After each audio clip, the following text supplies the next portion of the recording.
Pag-usapan natin itong itong mga advantages ng pagiging driver. Isa sa mga nagiging advantage ng pagiging driver, yung marami kang napupuntahang mga lugar. At the same time ay kumikita ka.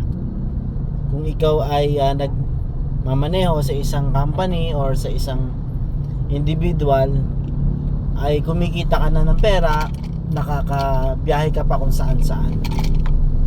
Kaya meron din namang disadvantages, no? Ang isa sa mga disadvantages ng pagmamaneho ay yung pagbiyahe natin ng malalayong lugar. Ang nagiging disadvantages po niyan ay siyempre pagod sa pagmamaneho. At the same time, kung may mga kasama tayo, yung kasama natin pinagmamaneho natin ay mahilig kumain, diba, mamamasyal, mahilig kumain tanghali, umaga, hapon.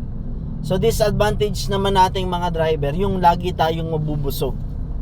At dahil kasi kung busog ang isang driver, yun ay magiging dahilan kaya siya antukin.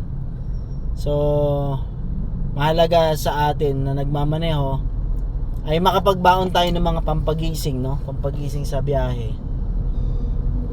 At the same time ay meron tayong candy, nangunguya, or makidala tayong tumbler, no?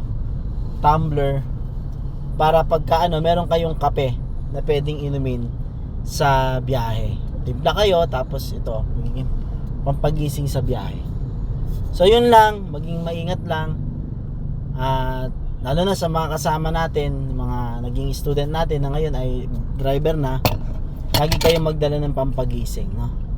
Road and machine care, laging magtagubilin sa pagbiyahe, laging maging maingat, maging caring sa ating pong pagmamaneho.